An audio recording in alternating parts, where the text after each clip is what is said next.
Very good evening to all of you. This is Pawan Chaudhary. Welcome to an academy.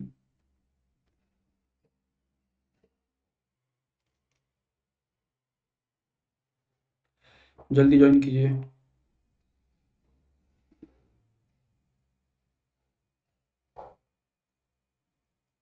Good evening.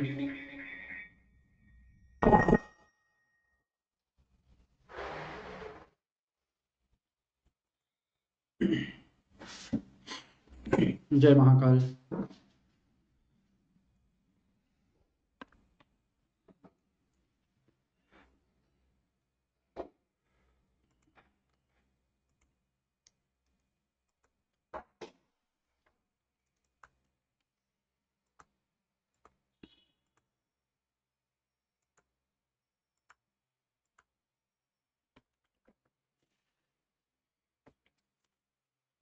Good evening everyone.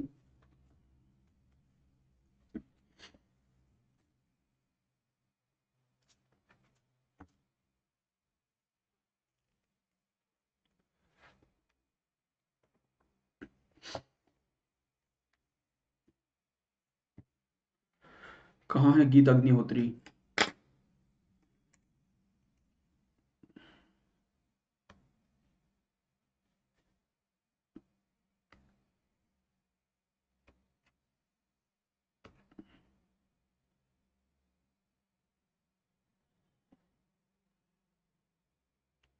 Good evening. Join fast.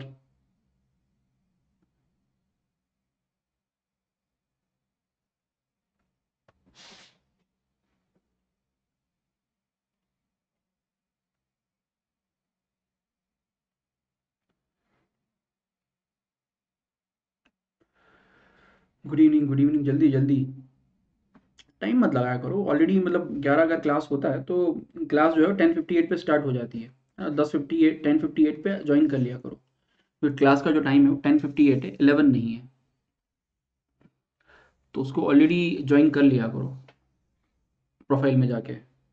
Don't wait for a notification.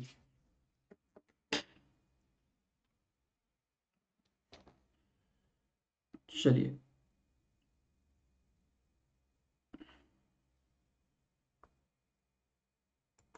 And उसके अलावा जो मेरा Telegram YouTube channel है सारथी education, उसके ऊपर मैं कुछ videos डाल रहा हूँ अभी.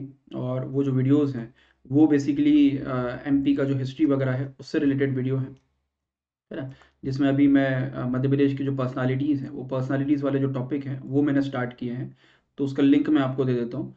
तो उसको आप ज्वाइन करके वहाँ पर उन वीडियोज़ जो हैं उन वीडियोज़ को देख सकते हैं. और मध्य प्रदेश की ट्राइबल पर्सनालिटी और मध्य प्रदेश की कुछ डायनेस्टीज़ वगैरह है, कई सारे टॉपिक्स उसके ऊपर मैं अपलोड करने वाला हूँ.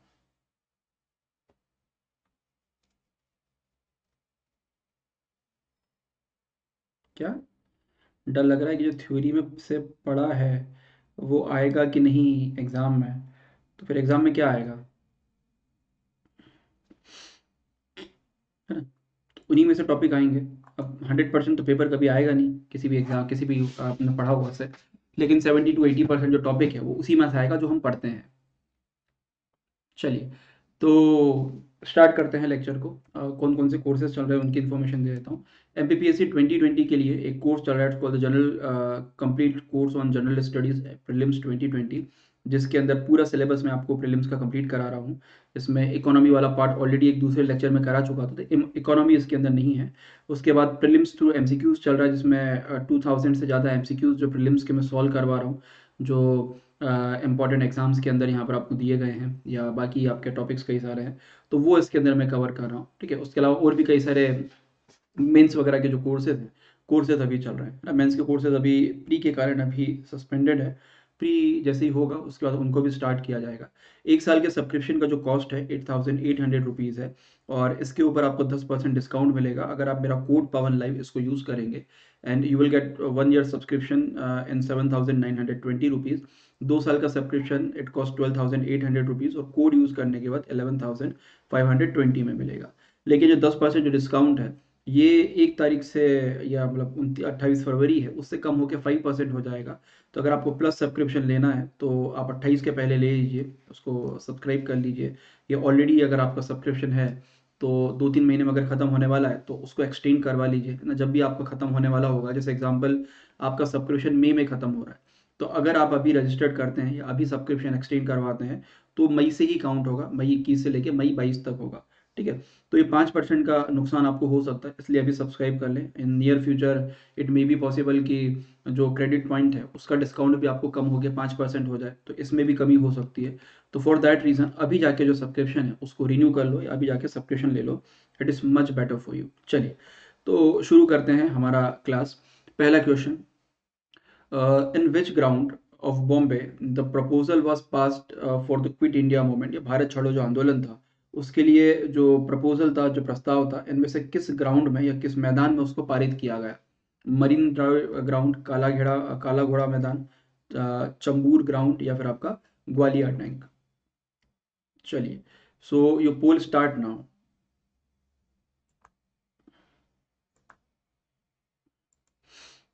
दोनों है, दोनों है, कोई भी आप कोड यूज कर लो, पवन लाइव कर लो, योर सिविल सारथी कर लो, एक ही बात है, दोनों मेरे ही कोड है।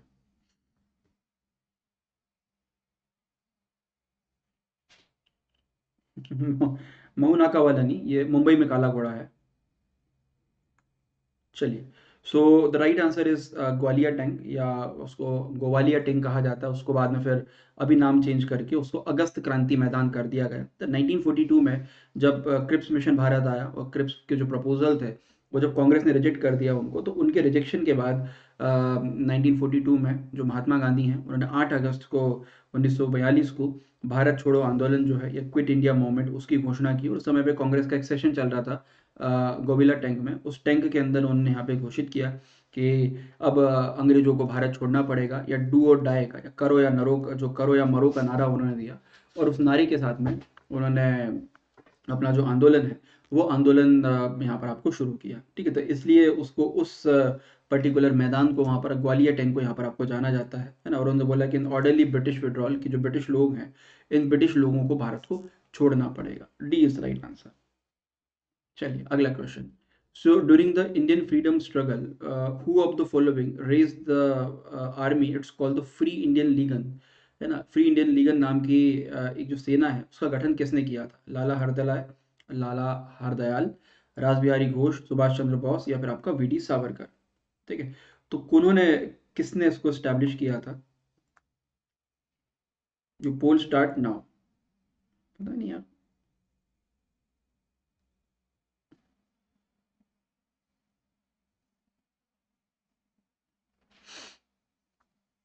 Free Indian ligand.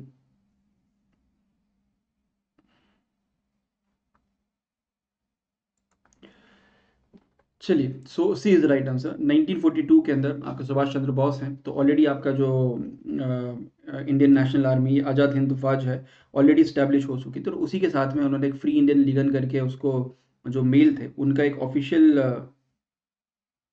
एक ऑर्गेनाइजेशन यहाँ पर आपको स्टैब्लिश किया जिसको फ्री इंडियन लीगन कहा जाता था, या फ्री इंडियन उसको कहा जाता था। उसका स्टैब्लिश सुभाष चंद्र बोस है, उनके द्वारा यहाँ पर आपको किया गया था, ठीक है। उसका जो मेन उद्देश्य था कि भारत को अंग्रेजों से मुक्ति दिलाना है, अंग्रेजों से यहाँ पर आपको आज़ाद करना है। C is right answer. चलिए, so the Hindu Mahasabha was established by, Hindu Mahasabha का जो स्थापना है किसके द्वारा की गई? Read the option.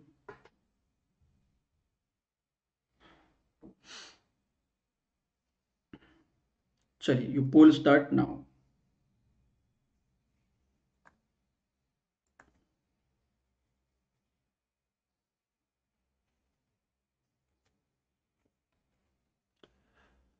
इधर यार मेरी मोबाइल में नहीं चलता लेक्चर, तुम्हारे लेक्चर में उसमें कैसे चलता होगा?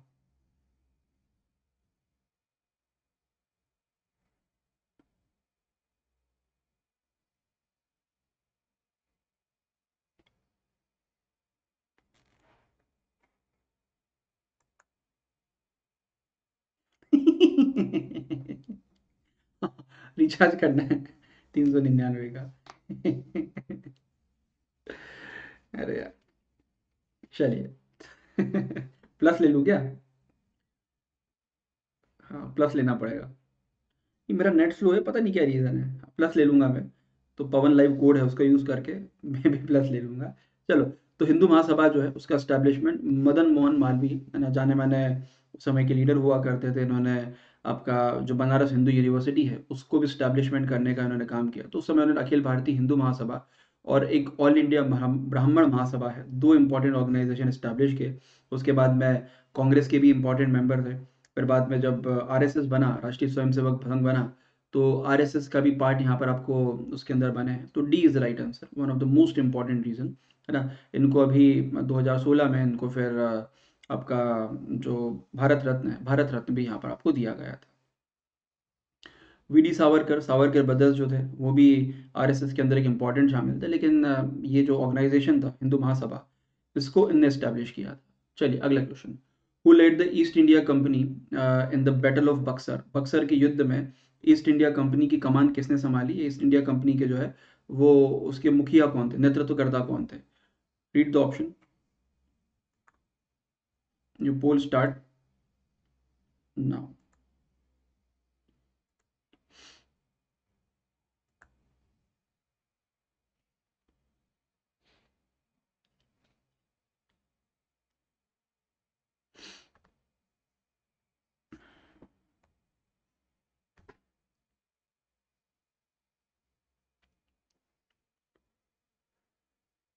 Okay, so Robert Clive, Hector Munro is the right answer. Battle of Buxar या बक्सर की लड़ाई उन्होंने लगी थी। खैर इस समय तक तो रॉबर्ट क्लाइव जो है वापस भी जा चुका था, शायद 64 तक तो उसकी डेथ हो गई थी या उसके खिलाफ केस चल रहा था, ठीक है।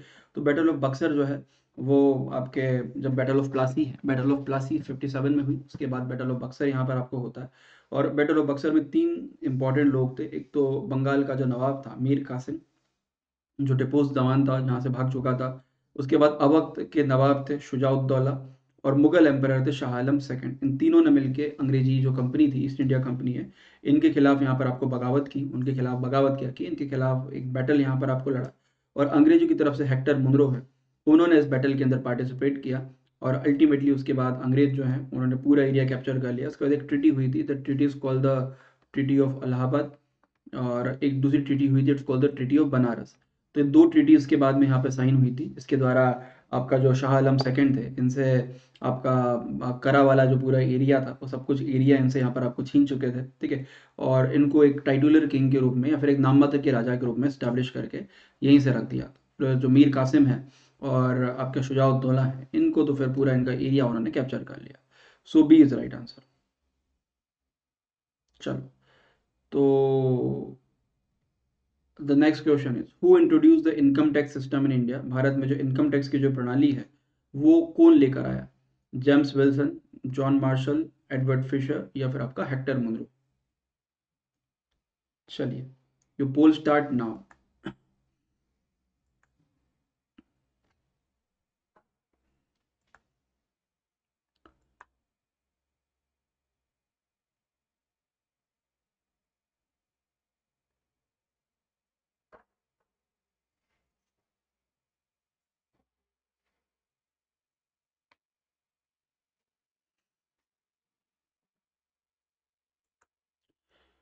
Okay, so sir James William is the right answer. इनके टाइम पर भारत में पहली बार जो आयकर प्रणाली है या इनकम टैक्स यहाँ पे लागू किया गया, ठीक है, 1816 के अंदर, 1860 के अंदर।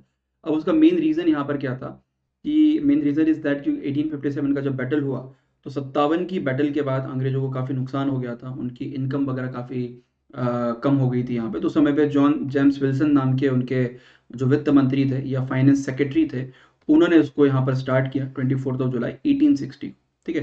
फिर बाद में कुछ समय बाद 1890s के आसपास बंद कर दिया गया, फिर 1910 में फिर से शुरुआत की गई। A is right answer. So who among the following establish the Mukti Mission in the Pune? Pune में मुक्ति मिशन की स्थापना इनमें से किसने की?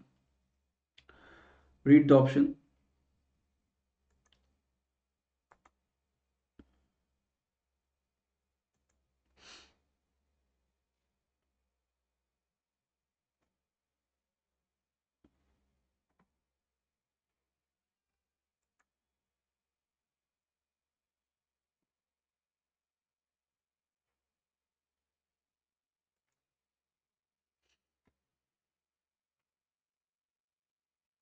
चलिए, सो पुणे के अंदर मुक्ति मिशन है पंडित रमाबाई। अगर ऑप्शन भी देखोगे तो आपको ऑप्शन में कंफ्यूज हो जाएगा, सावित्रीबाई फूले, ज्योतिबा वगैरह सब वहीं कर हैं, ठीक है।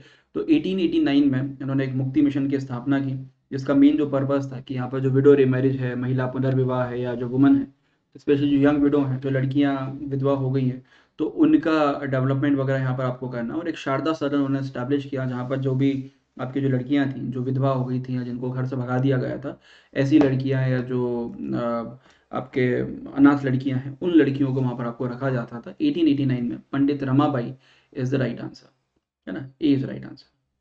सो which of the following is correctly paired, इनमें से कौन सा जो है वो आपका पेयर सही है? तो बंगाल रेगुलेशन बैनिंग एक्ट, या आपका सती रेगुलेशन, आपका जो सती आपका अधिनियम था 1830, Sharda act 1939, special marriage act 1955, या Hindu succession act 1956। Which of the following is correctly paired, सही तरीके से पेयर किया गया है? You poll start now. हाँ, अभी क्लास में ज्योग्राफी चल रहा है, तो अभी वर्ल्ड ज्योग्राफी कंप्लीट हो जाएगा एक आध लेक्चर में, के बाद इंडियन ज्योग्राफी स्टार्ट करेंगे।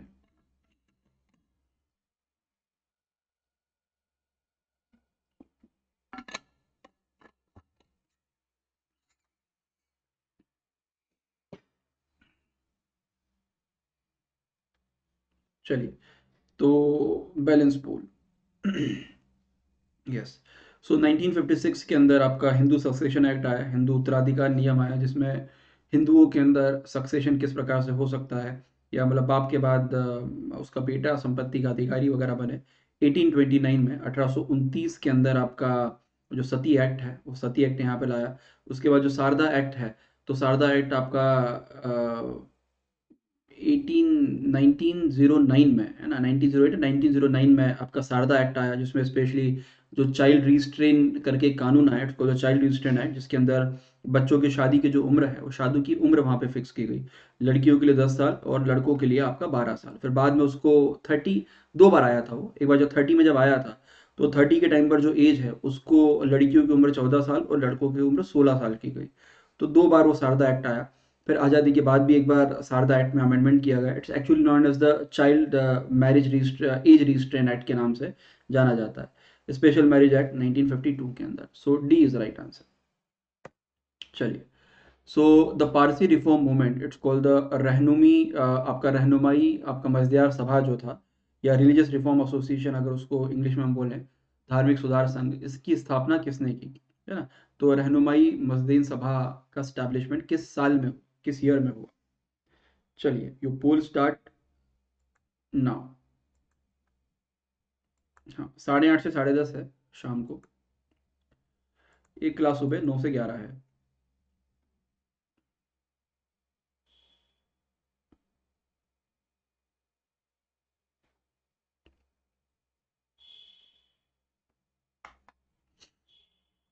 चलिए, ओके। सो पारसी सुधार आंदोलन, अच्छा किसने स्टार्ट किया था उसको?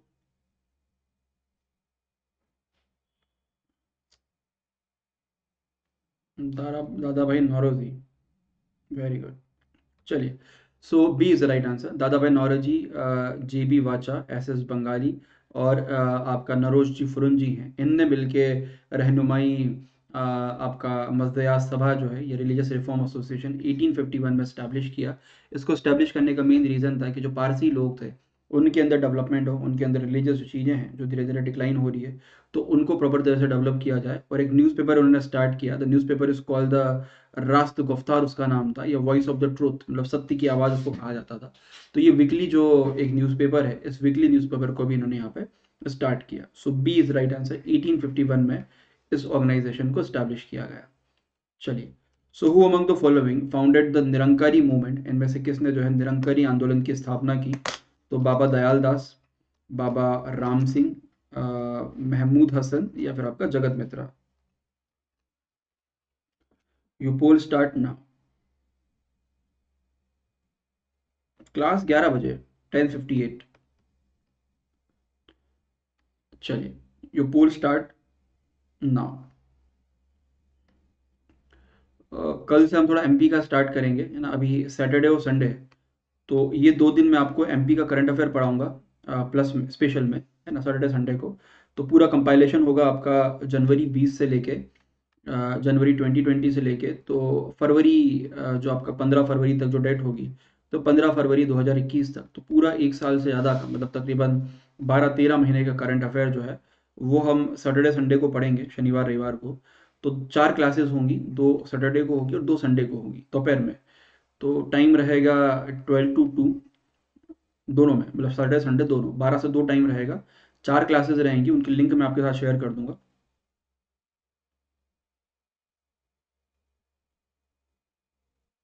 ठीक है। तो चलिए, इसका जो आंसर है बाबा दयाल दास है।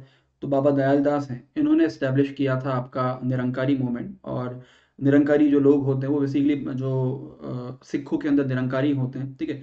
तो ये निरंकारी लोग क्या करते हैं कि ये लोग भगवान का जो फॉर्मलेस रूप है या भगवान का निरंकार रूप है, उस निरंकार रूप के भगवान को यहाँ पे आपको मानते हैं। इनका मानना है कि भगवान जो है उनका कोई आकार नहीं है, कोई फॉर्म नहीं है, तो भगवान का निरंकार रूप उसको मानते हैं और व्हाइट पगड़ी वगैरह इसके अंदर यहाँ पे आपको पहनते हैं, ठीक है। तो हिंदुओं के अंदर आपके जो निर्गुण होते हैं, तो उन निर्गुण टाइप से ये निरंकारी संत यहाँ पे आपको होते हैं। E is right answer. चलिए,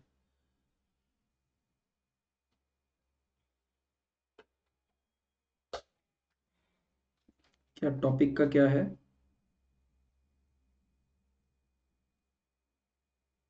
चलिए, ओके।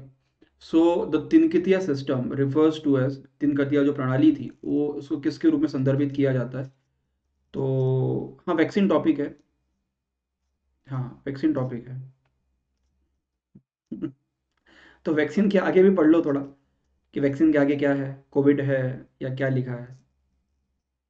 चलो, तो ऑप्शन पढ़ लो।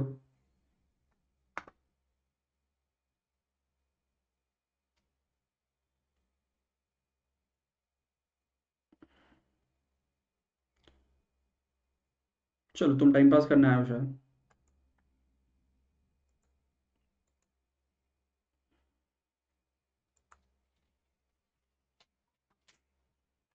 टाइम पास करने आओ, पढ़ने आए हो, ये बता दो पहले। चलो, बताओ Vicky. You poll start now.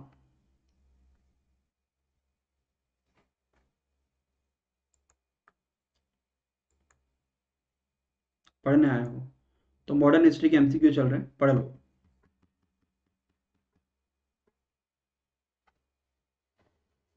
अरे, तभी तो। चलिए, तो ए इज राइट आंसर, तिनकतिया सिस्टम या उसको कहा जाता था। अब ये बेसिकली क्या था कि आपको कल मैंने एक टॉपिक पढ़ा, कल मैंने आपको पढ़ाया था बंगाल का जो रिवोल्ट था, या बंगाल के अंदर आपका जो इंडिगो रिवोल्ट हुआ था, उस इंडिगो रिवोल्ट के बारे में। तो बंगाल के अंदर कई सारे इंडिगो के प्लांटर्स थे, या आपके नील के कई सारे किसान थे। अब उन किसानों के उन जो प्लांटर्स थे उनके खिलाफ जब आंदोलन वहाँ पे चला, तो जितने भी किसान थे वो वहाँ से भाग भाग के आपके बिहार के एरिया के अंदर आ गए, और यहाँ पर आके उन्होंने एक सिस्टम इंट्रोड्यूस किया। The system is called the तीन कथिया सिस्टम। अब तीन कथिया मतलब, कथिया मतलब होता है लैंड का पार्ट, जैसे अपने यहाँ पे बीघा होता है ना, बीघा या बीसवा होता है। तो वैसे ही यहाँ पर आपको बीसवा होता है, हम उसको बीसवा बोलते हैं। वहाँ पर उसको कथिया बोला जाता था। तो लैंड का जो कथिया वाला जो पार्ट है, या जो उसका जो जो 20 पार्ट है, उस 20 पार्ट में से 3 पार्ट के अंदर उनको इंडिगो लगाना कंपल्सरी है। ऐसा करके उन्होंने, अंग्रेजों ने कानून बनाया, और कानून बना के उनको कंपलसरी किया गया कि जो थर्ड पार्ट है, उस थर्ड पार्ट के अंदर आपको इंडिगो जो है वो नील की खेती, या जो भी वो बोलेंगे वो खेती करना यहाँ पर आपको जरूरी है। उसको तीन कतिया सिस्टम यहाँ पर आपको दिया गया, या तीन कट्ठा, कट्ठा मतलब आपका होता है बीघा। तो 3 पार्ट के अंदर आपको नील नील की जो खेती है, नील की खेती करना यहाँ पर आपको कंपलसरी था। और उसी के कारण जो चंपारण का जो सत्याग्रह है, वो सब चीज़ें यहाँ पर आपको हुई। ए इज राइट आंसर। हाँ हाँ, वो मैंने अभी देखा कि टाइम जो है उसका कम है, अभी मेरा ध्यान गया उसके ऊपर। तो 30 कर दिया है मैंने, don't worry. So who among the following was not the part of the Panchkathia system agitation? इनमें से जो कौन है वो पंचकठिया जो जो प्रणाली था, तो उसके आंदोलन का हिस्सा यहाँ पर आपको नहीं थे। चलिए, यू पोल स्टार्ट नाउ।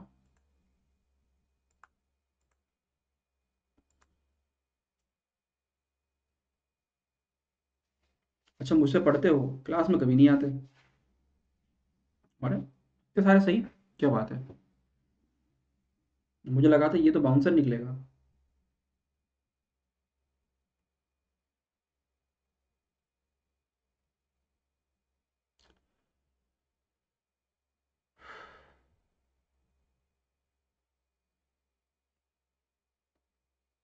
चलिए, हाँ, डिफरेंट नेम, सही बोला। ठीक है, तो जो अभी मैं जो 3 कटिया सिस्टम आपको बताया था, वैसे उसी प्रकार से यहाँ पर पंचकतिया सिस्टम चला करता था। तो 3 कतिया के पहले पंचकतिया था, जिसके अंदर किसानों को 3 की जगह 5 जो पार्ट है, वो 5 पार्ट यहाँ पर उनको कंपल्सरी था कि उनको नील यहाँ पर आपको बोना पड़ता था। लेकिन लोकल लीडर्स थे, इन्होंने बड़े लेवल पे उस आंदोलन को किया और आंदोलन करके उन्होंने पंचकतिया जो सिस्टम था, उसको 3 कतिया में यहाँ पर आपको कन्वर्ट कर 3 पार्ट के अंदर यहाँ पे कन्वर्ट कर दिया।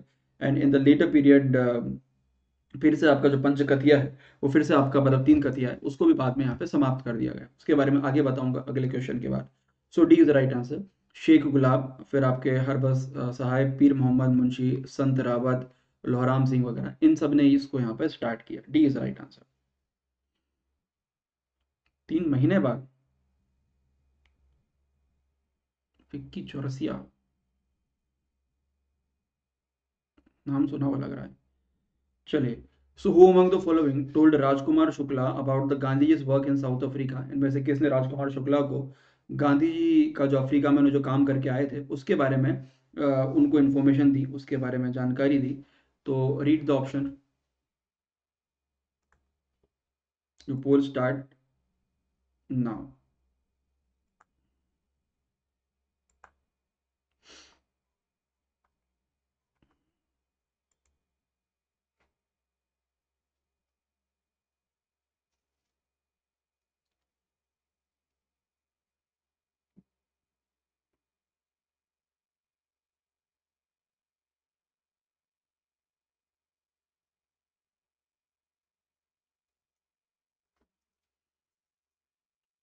गणपति बप्पा। चलिए, सो गणेश विद्यार्थी इज राइट आंसर। गणेश विद्यार्थी जाने माने फ्रीडम फाइटर थे। अब महात्मा गांधी जो है यहाँ पर पूरा जो ये जो चंपारण जो आपका एरिया था, तो चंपारण के अंदर जो मेन इशू था आपके 3 खतिया सिस्टम का, और उस समय पे महात्मा गांधी जो हैं, महात्मा गांधी इंडिया आ गए थे। एंड उसके बाद वो चाह रहा था कि महात्मा गांधी या कोई ऐसा लीडर मिले, जो नेशनल लेवल पे कोई लीडर मिले, जो इसको यहाँ पर आपको लीड करे। तो इसके लिए जो आपके गणेश शंकर विद्यार्थी हैं वो मिले और उन्होंने बोला कि जो महात्मा गांधी हैं, आप महात्मा गांधी से जाके मिलो। उन्होंने इस प्रकार के कई सारे आंदोलन आपको अफ्रीका में करके आए हैं, तो उनसे जाके आप मिलोगे तो इट मे बी पॉसिबल वो आपको कुछ मदद कर सकते हैं। और उसके बाद में फिर महात्मा गांधी को ढूंढते ढूंढते वो बम्बई जाता है। बम्बई से महात्मा गांधी निकल चुके थे, फिर बम्बई से दिल्ली जाता है। ऐसे कई टाइम तक उनको तकरीबन 2 महीने तक चेस करता रहा। टेलीफोन वगैरह तो थे नहीं कि फ़ोन करके पूछ ले कि महात्मा गांधी कहाँ पर है। तो 2 महीने तक चेस करता रहा, जब जाके महात्मा गांधी उनको मिले। और उसके बाद महात्मा गांधी को उसने पूरी स्थिति बताई। और महात्मा गांधी पहले तो थोड़ा सा संकोच कर रहे थे कि पहला आंदोलन है भारत में, कैसे स्टार्ट करेंगे वगैरह वगैरह। लेकिन जब समस्या महात्मा गांधी ने सुनी, तो महात्मा गांधी यहाँ पर आए। फिर डॉक्टर राजेंद्र प्रसाद और कई सारे जो लोकल लीडर्स थे, इन लीडर्स ने महात्मा गांधी के साथ में मिले। और महात्मा गांधी के साथ में मिल के उन्होंने चंपारण का पूरा जो सत्याग्रह है, उस सत्याग्रह को स्टार्ट किया। और सत्याग्रह के अंदर जो 3 कतिया सिस्टम था, उस सिस्टम को उन्होंने वहां पर आपको खत्म करवाया। सो गांधी जी का पहला सत्याग्रह था। ऑप्शन पढ़ना पड़ेगा अनुष्का, नहीं तो एग्जाम में क्या होगा? एग्जाम में थोड़ी आऊंगा पढ़ने। चलिए, ए इज राइट आंसर। चलिए, पढ़ो क्वेश्चन। अब क्वेश्चन नहीं पढ़े जाएंगे क्लास में। Read the question. You poll start now.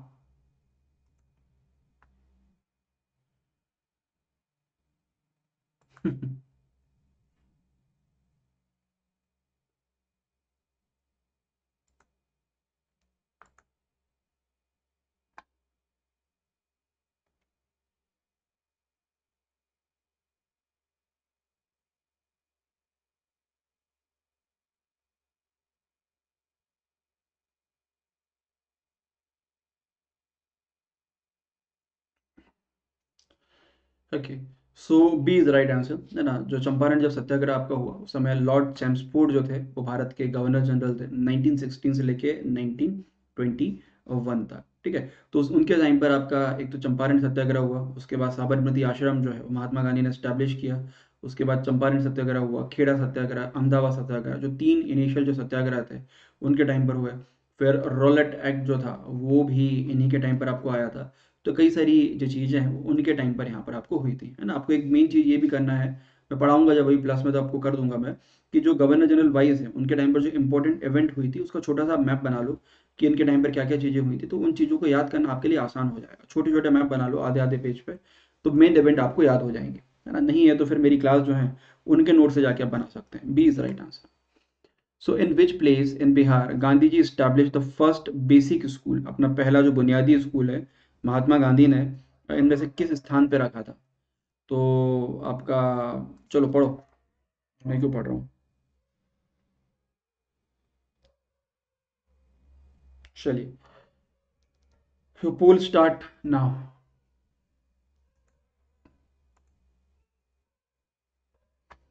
या बिहार की जगह आप उसको बंगाल भी मान लो तो ज़्यादा ठीक रहेगा।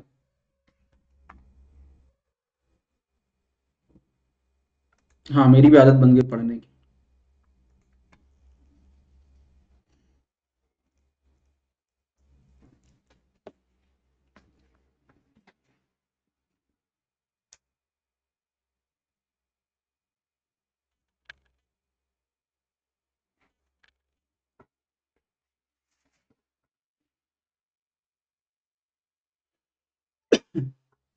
अरे बच्चे इतने कम क्यों हैं आज?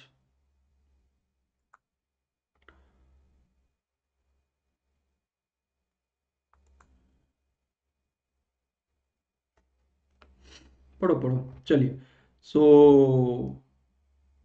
अरे पढ़ लो चुपचाप। ठीक है। सो ए इज द राइट आंसर आपका। बड़वाहा लमशेना लखनीज करके विलेज था, इस गांव के अंदर महात्मा गांधी ने 1917 में, 1917 में अपना पहला स्कूल जो है वो स्कूल यहाँ पर आपको इस्टेब्लिश किया। और ये बेसिकली पहला स्कूल था चंपारण के अंदर वहाँ पे, जहाँ पर लोगों को एजुकेशन वगैरह देना शुरू किया। ठीक है। सो ए इज द राइट आंसर। हाँ, ज़्यादातर बच्चे प्लस वाले हैं। चलिए, अगला क्वेश्चन। अच्छा, तो एक पोल करते हैं, जो प्लस वाले हैं वो ट्रू क्लिक करना और जो नॉन प्लस वाले हैं वो फॉल्स करना।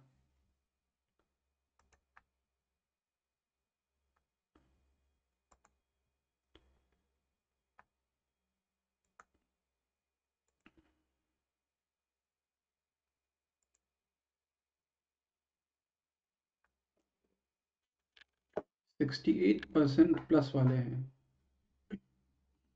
चलो, हमेशा ही एवरेज रहता है। चलिए, तो महात्मा गांधी इज राइट। महात्मा गांधी जो है उन्होंने पहला स्कूल यहाँ पे स्टैब्लिश किया था। अगला क्वेश्चन।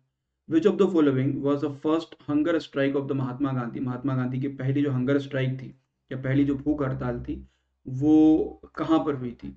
Read the option. 60-40 हमेशा रहता है, ऑलवेज। तो पहली भूख हड़ताल कहाँ की थी?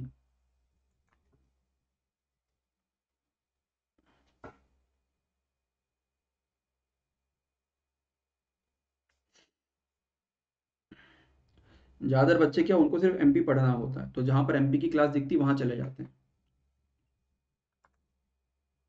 समझ नहीं आती यार, इतना एमपी पढ़ के जाएंगे कहाँ?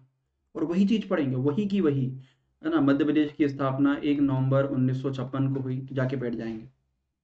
1 नवंबर 1956 को हुई, वही वही चीज़, वही की वही चीज़ पढ़ते रहेंगे पूरे टाइम, है ना। पता नहीं, बोर भी नहीं होते वही की वही चीज़ पढ़ के। नर्मदा की लंबाई कितनी? चलो, नर्मदा की लंबाई तो ठीक है, वहाँ तक ठीक है। मध्य प्रदेश के 52 जिले हैं तो 52 जिले पढ़ेंगे।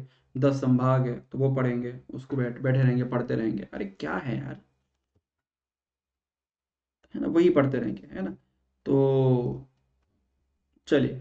सो अहमदाबाद मिल स्ट्राइक जो है, it's the first hunger strike of Mahatma Gandhi. अब यहाँ पर क्या था कि अहमदाबाद के आपके जो मिल के जो मजदूर थे, तो 1918 में ये उनका इवेंट हुआ था, ये स्ट्राइक उन्होंने किया। तो उसके पहले 1918 के अंदर आपका जो वर्ल्ड वॉर है, फर्स्ट वर्ल्ड वॉर खत्म हो चुका था, पहला विश्व युद्ध खत्म हो चुका था।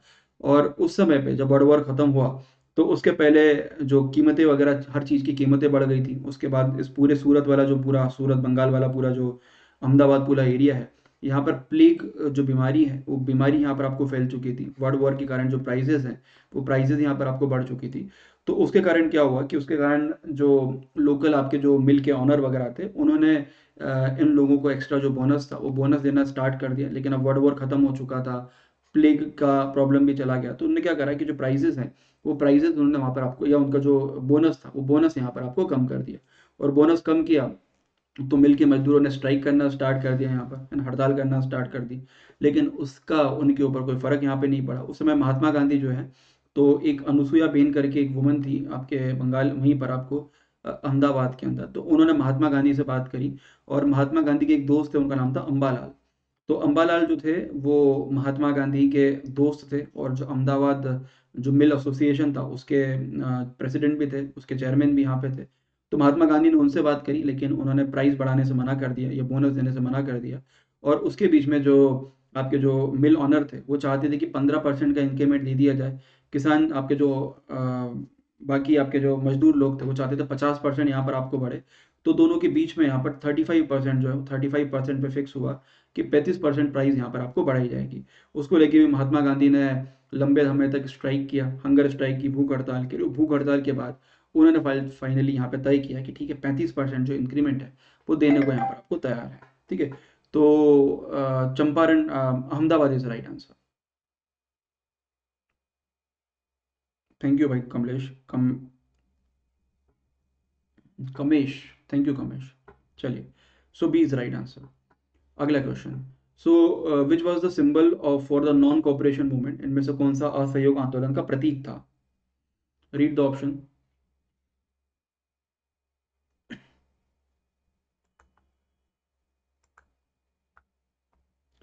पोल start now.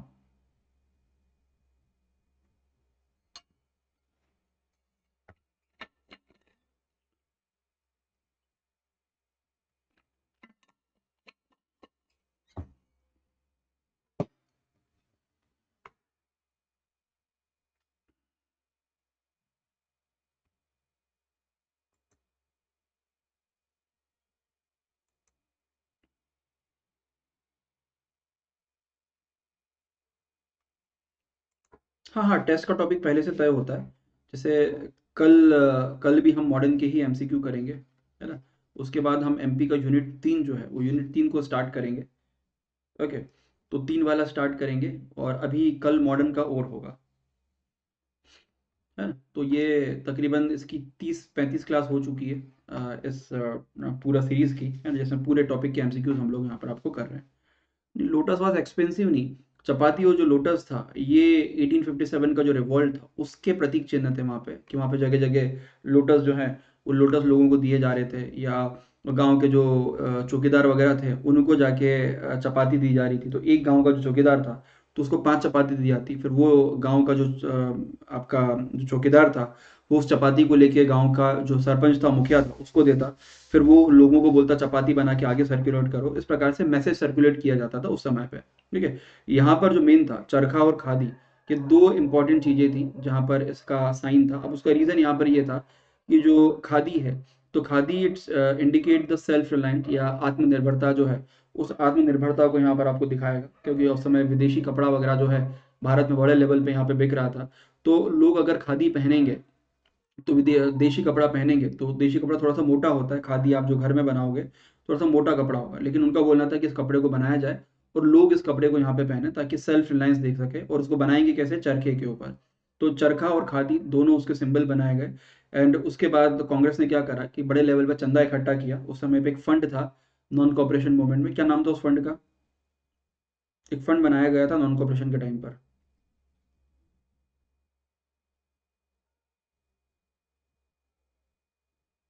Yes, yes, it's a Tilak Swaraj fund. Very good.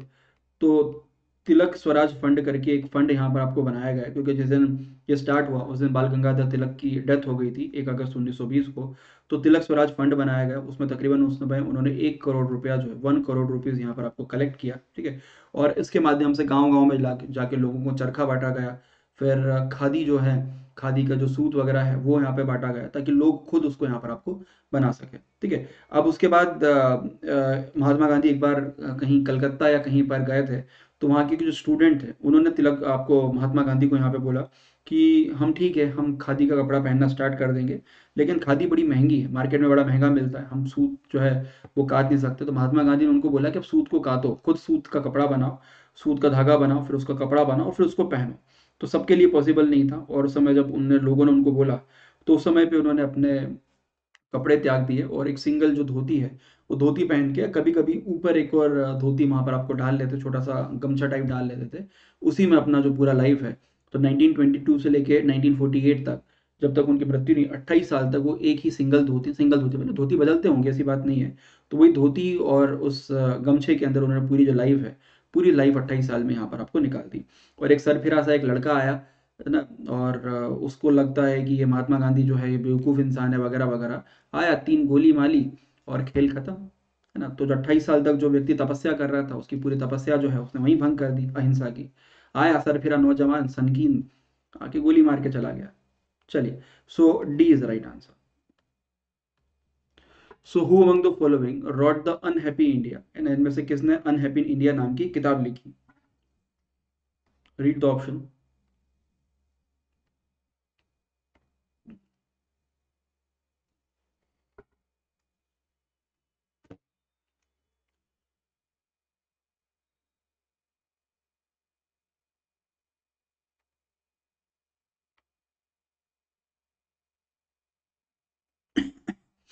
Bharat Ratna क्यों नहीं दिया? कुछ नहीं दिया उनको, तो ऑस्कर भी नहीं दिया। ऑस्कर क्या, नोबेल प्राइज, सॉरी, ऑस्कर क्यों देंगे?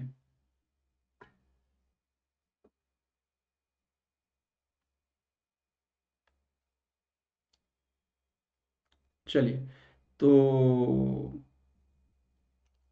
चलिए, तो राइट आंसर इज आपके अनहैप्पी इंडिया, लाला लाजपत राय हैं। उन्होंने एक किताब यहाँ पर आपको लिखी थी, है ना, और इसका मेन जो रीज़न था कि इंडिया का जो फ्रीडम मूवमेंट वगैरह है उसमें जो चीज़ें चल रही उसको कंटिन्यू कैसे किया जाए, या अभी तक क्या चीज़ें हो चुकी है, उसको लेके एक बहुत शानदार किताब उन्होंने लिखी थी। चलिए, अगला question, read the question and answer. Her note पे छपे हैं।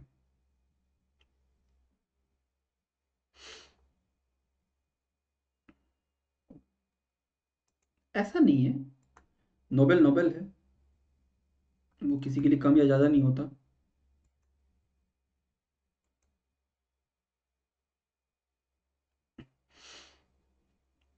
भारत रत्न को क्या भारत रत्न दे?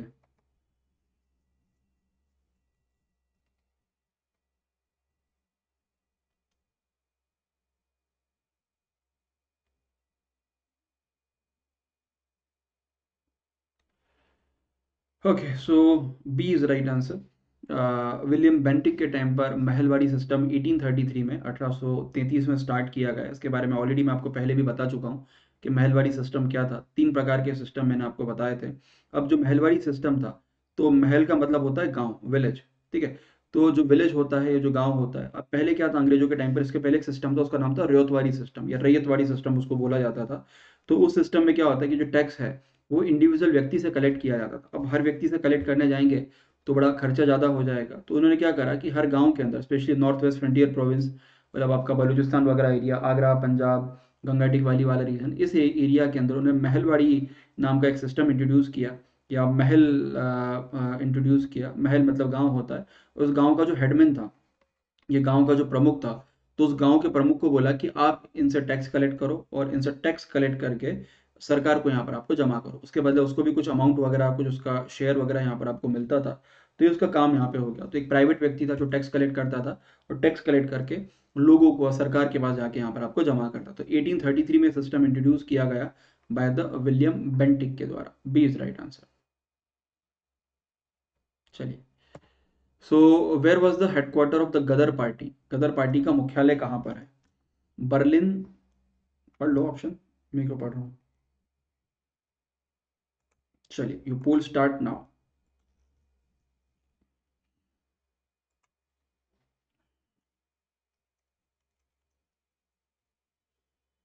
हाँ, उनको नॉमिनेट किया था फॉर द नोबेल, लेकिन उसी टाइम पे कहा जाता है कि उस टाइम पे रूल चेंज हो गया, क्योंकि जब जिस साल उनकी डेथ हुई, उस समय, इसके पहले भी उनको नॉमिनेट किया था 1947 में, लेकिन उस समय नहीं मिल पाया। फिर 48 में फिर से उनको नॉमिनेट किया गया, लेकिन जब तक अवार्ड मिलने की बारी आती तब तक उनकी डेथ हो चुकी थी, मृत्यु हो चुकी थी, और उसी समय ये रूल आया था कि किसी डेथ व्यक्ति को या किसी मृत व्यक्ति को वो अवार्ड नहीं दिया जाएगा, है ना। खैर, वो रूल चेंज करके बुला सकते थे, लेकिन आप खुद सोचो यार कि क्या नरेंद्र मोदी रविश कुमार को भारत रत्न दे सकते हैं, या उनको पद्मश्री, पद्म भूषण दे सकते हैं क्या? नहीं दे सकते। तो जिन अंग्रेजों के खिलाफ उन्होंने इतनी लड़ाई लड़ी, इतना सब कुछ किया, उसी वही अंग्रेज के कंट्रोल में यहाँ पे था, तो कैसे उनको देते अवार्ड? तो इसलिए उनको नहीं दिया गया शायद, ये भी एक स्पेसिफिक रीज़न हो सकता है। तो सैन फ्रांसिस्को के अंदर लाला हरदयाल है। तो लाला हरदयाल जो है, इन्होंने एक गदर आंदोलन वहाँ पर आया, गदर पार्टी यहाँ पर आपको स्टैब्लिश करी। अब जो लाला हरदयाल थे, या आपके तारक नाथ दास थे, सोहन सिंह बाखना वगैरह थे, फिर बाद में अपने the person is called Lala Lajpat Rai वगैरह थे। तो कई सारे लीडर्स वहाँ पे गए, और उन्होंने 1913 में, मतलब लाला लाजपत राय बाद में गए थे वहाँ पे, तो उन्होंने भी इनका सपोर्ट किया। तो उन्होंने एक पार्टी स्टैब्लिश करी, it's called the Ghadar party. इसका जो मेन पर्पस था, मेन पर्पस यहाँ पर ये था कि भारत के अंदर आज़ादी का आंदोलन जो है उसको सपोर्ट करना। यूएस में ये लोग रहते थे, सैन फ्रांसिस्को यूएस में है, तो यूएस में उनके खिलाफ आंदोलन चलाना। और यूएस में क्या था कि वहाँ पे फ्रीडम ऑफ एक्सप्रेशन वगैरह हमेशा से रहा है। तो भारत के खिलाफ अंग्रेज जो सरकार थे उनके खिलाफ आंदोलन वहाँ पे चलाना, पैसा इकट्ठा करना। फिर उन्होंने कई सारे लोगों को भारत भेजा यहाँ पे, और भारत भेज के जो इंडियन आर्मी है, तो उनका बोलना था कि 1857 का जो रिवॉल्ट था उसको बड़ा टाइम हो गया है अभी, और फिर से ऐसा आर्मी के अंदर रिवॉल्ट होना चाहिए। एंड ही वांटेड कि ऐसा फिर से रिबेलियन भारत के अंदर यहाँ पे हो। कई सारे लोगों को उन्होंने इसी पर्पज़ के लिए भारत भेजा, लेकिन अंग्रेज़ों को भनक लग गई, और जितने भी लोग आए थे उनको या तो पुलिस ने अरेस्ट कर लिया, या फिर से उनको फिर से डिपोर्ट कर दिया। तो B is the right answer. बड़ा अहम योगदान उन्होंने भारत के बाहर आज़ादी के आंदोलन के लिए आपको दिया है। B is the right answer. So which of the following event did not took place during the reign of lord Irwin? इनमें से कौन सी घटना है वो लॉर्ड इरविन के टाइम पर नहीं हुई? चलिए, यू पोल स्टार्ट नाउ।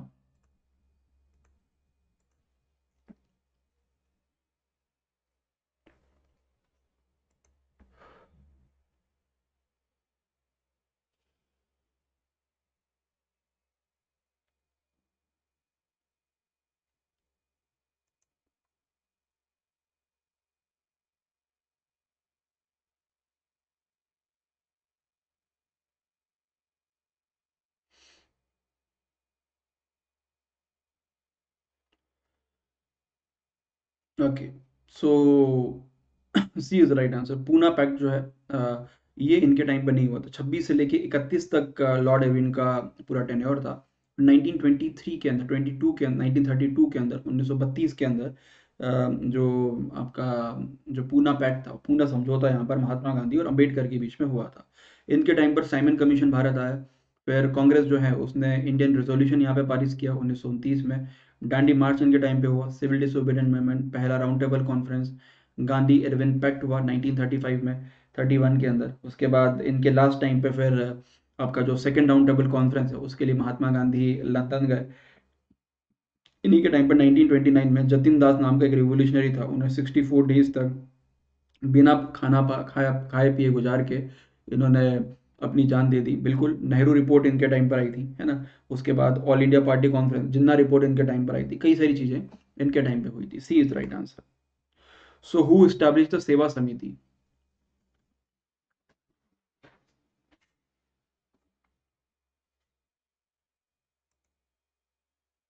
हाँ यार, हंगर स्ट्राइक बिना खाए होती है, और क्या।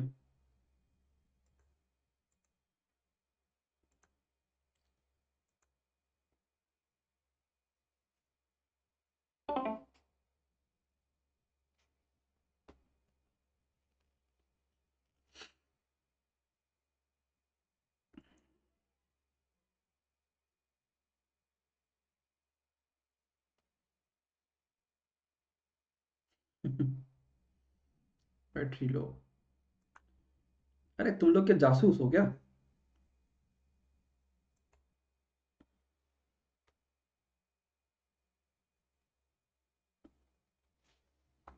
अच्छा, सेम फोन है इसलिए, ओके। चलिए, सो सेवा समिति जो है, B is right answer. Hridaynath Kunzru हैं, इन्होंने इनका सेवा समिति स्टैब्लिश करी इलाहाबाद में 1914 में। और इसका जो मेन पर्पस था स्टैब्लिश करने का, वो ये था कि लोग जो हैं वो गरीब लोगों की मदद कर सके, उनका डेवलपमेंट कर सके, उसके लिए उन्होंने, हरदनाथ कुंजरू हैं, उन्होंने सेवा समिति स्टैब्लिश की। चलिए, अगला question. So the settlement of Danish east India company was at, Danish east India company कब स्थापित, कहाँ स्थापित हुई? चलिए, so you poll start now.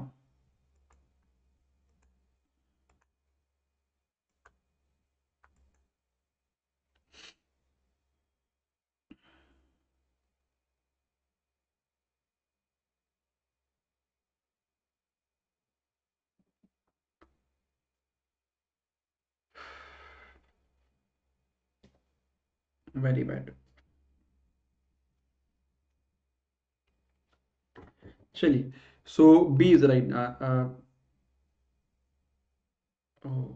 चलो, सैरमपुर था। सॉरी सॉरी सॉरी सॉरी, पोल गलत, पोल गलत, पोल गलत, पोल गलत, पोल गलत, मैंने भी ध्यान नहीं दिया। ठीक है, so C is the right answer. Danish East India Company 1616 में सैरमपुर के अंदर यहाँ पर आपको स्टार्ट हुई। बंगाल में एक जगह थी। ठीक है, उसके बाद आपका एक ट्रंकबार करके जगह थी। दो जगह पे इनका एस्टैब्लिशमेंट जो है, दो जगह पे दो जगह पे इनका हेड ऑफिस एस्टैब्लिश हुआ।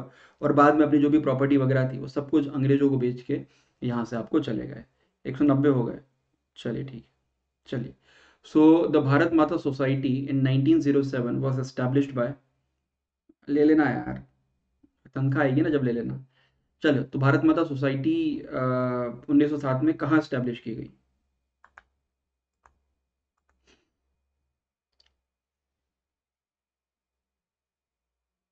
बाबू भैया अपन अभी रोने वाले हैं।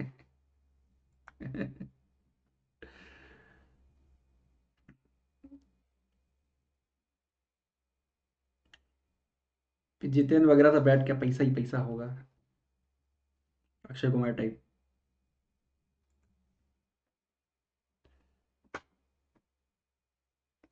चलिए, so okay, so B is the right answer. 1906 में, 1906 में जो अजीत सिंह थे, उन्होंने भारत माता सोसाइटी जो है इसका एस्टैब्लिशमेंट किया। इसका एक और नाम था, उसका नाम था महबूब वतन। तो पंजाब में उसको महबूब वतन के नाम से एस्टैब्लिश किया गया। और कलकत्ता में जो अजीत सिंह थे, जो भगत सिंह के चाचा जी थे, उन्होंने उसको 1906 में इसके नाम से यहाँ पे एस्टैब्लिश किया। उसके अलावा अजीत सिंह, किशन सिंह, या उसके जो पहले स्वर्ण सिंह वगैरह, सूफी अम्बा प्रसाद वगैरह, तो उसके पहले की जनरेशन के जितने भी लीडर्स थे, उन सभी लीडर्स ने इसके अंदर पार्टिसिपेट किया। B is right answer. चलिए, so the next question is, so which British officer was killed by the Chapekar brothers? चलिए, यू पोल स्टार्ट नाउ।